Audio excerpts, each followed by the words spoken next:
வணக்கம். இன்னைக்கு திண்ணையில் நம்ம பார்க்க போகிறது ரொம்ப சிம்பிளாக சீக்கிரமாக செஞ்சிடக்கூடிய ஒரு உருளைக்கிழங்கு ஃப்ரை பார்க்க போகிறோம். இதோட ஸ்பெஷல் என்னன்னா, இதில் நிறைய ஆனியன் சேர்க்குறோம், நிறைய காரம் சேர்க்குறோம். அதனால இந்த வெங்காயம் நல்லா ரோஸ்ட் ஆகி இந்த உருளைக்கிழங்குல கோட்டாகி ரொம்ப டேஸ்டாக இருக்கும். இப்போ இதுக்கு எண்ணெய் எடுத்துக்கிட்டு அதில் நான் 1 டீஸ்பூன் உளுந்தம் பருப்பு, 1/2 டீஸ்பூன் கடுகு போட்டு பெருங்காயமும் சேர்த்து தாளிச்சுக்கிறேன்.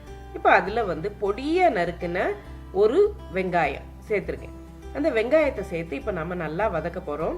கூட கருவேப்பிலை சேர்த்துக்கலாம். நம்ம கருவேப்பிலையை சேர்த்துட்டு இதை நல்லா வதக்கிட்டு இது கொஞ்சம் வதங்கி அது அந்த கண்ணாடி மாதிரி ஆகும் இல்லையா, அந்த ஸ்டேஜில் நாம் வில்லையாக நறுக்கி வச்சுக்கணும். பொட்டேட்டோ இதை மாதிரி மெலிசா நறுக்கிக்கிட்டோம்னா நமக்கு வேகிறதுக்கு ரொம்ப சீக்கிரமாக வேகும், சீக்கிரமே பண்ணிடலாம். இந்த மாதிரி வில்லையாக நறுக்கின உருளைக்கிழங்கு துண்டுகளை நம்ம இதில் சேர்த்துக்கலாம். இந்த துண்டுகளை நல்லா கொஞ்சம் நேரம் ஹை ஃப்ளேமில் வச்சுட்டு ஒரு 3 நிமிஷம் நல்லா வதக்கி கொடுக்கணும்.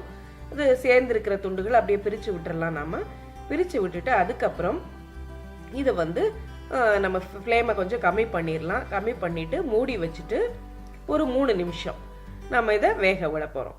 இப்போ நல்லா ஒரு பாதி அளவுக்கு குக் ஆயிரும். மெலிசா வெட்டியிருக்கோம் இல்லையா, அதனால ரொம்ப டைம் எடுக்காது. இந்த ஸ்டேஜில் நாம் இனிமேல் சேர்க்க வேண்டிய மசாலா பொடிகளை சேர்க்கலாம். இப்போ இதுக்கு 3 மீடியம் சைஸ் உருளைக்கிழங்கு நான் எடுத்திருக்கேன். இதுக்கு 1/4 டீஸ்பூன் அளவுக்கு மஞ்சள் தூள் போட்டுக்கோங்க, 1 டீஸ்பூன் வத்தல் தூள். இது கொஞ்சம் அதிகமாக வேணாலும் நீங்கள் சேர்த்துக்கலாம். நல்லா காரமாக வேணும்னா இன்னும் கொஞ்சம் ஒரு 1/4 டீஸ்பூனோ 1/2 டீஸ்பூனோ அதிகமாக சேர்த்துக்கலாம். இந்த ரெண்டையும் சேர்த்து கொஞ்சம் நேரம் வதக்கிட்டு இது கூட 1 டீஸ்பூன் நல்லா 1 டீஸ்பூன் நிறைய சாம்பார் பொடி சேர்த்துக்கோங்க. இப்போ சாம்பார் பொடியும் சேர்க்கும்போது இது இன்னும் கொஞ்சம் ஸ்பைசியாக நல்லா வாசனையாக இருக்கும். அதையும் சேர்த்து இப்போ நல்லா வதக்கி விட்டுக்கோங்க. எண்ணெய் அதிகமாக சேர்க்கறது ஒன்றும் பிரச்சனை இல்லைன்னா நீங்கள் தாராளமாக ஒரு 2.5 to 3 டேபிள் ஸ்பூன் அளவுக்கு எண்ணெய் சேர்க்கலாம். இல்லை எண்ணெய் கம்மியாக சேர்ப்பீங்க அப்படின்னா ஒரு 1.5 டேபிள் ஸ்பூன் அளவுக்கு எண்ணெய் விட்டுட்டு தீயை குறைச்சி வச்சு வதக்கிக்குங்க. இப்போ உப்பு சேர்த்துக்கோங்க. இந்த ஸ்டேஜில் உப்பு சேர்த்து நல்லா கிளறி விட்டுக்கோங்க. உப்பு முதல்ல உப்பு போட்டால் சீக்கிரம் வேகாது, அதனால் கடைசியில் சேர்த்துருக்கேன்னா உப்பையும் சேர்த்து கிளறி விட்ட பிறகு ஒரு 2 நிமிஷம் நீங்கள் மூடி வச்சு கொஞ்சம் நேரம் மீடியம் ஃப்ளேமில் வச்சு வேக விட்டால் போதும். நல்லா ரோஸ்ட் ஆயிரும் கிழங்கு. நம்ம ஆரம்பத்தில் சேர்த்த வெங்காயமும் கூட நல்லா ரோஸ்ட் ஆகி அப்படியே உருளைக்கிழங்கோட நல்லா கோட் ஆயிருக்கும்.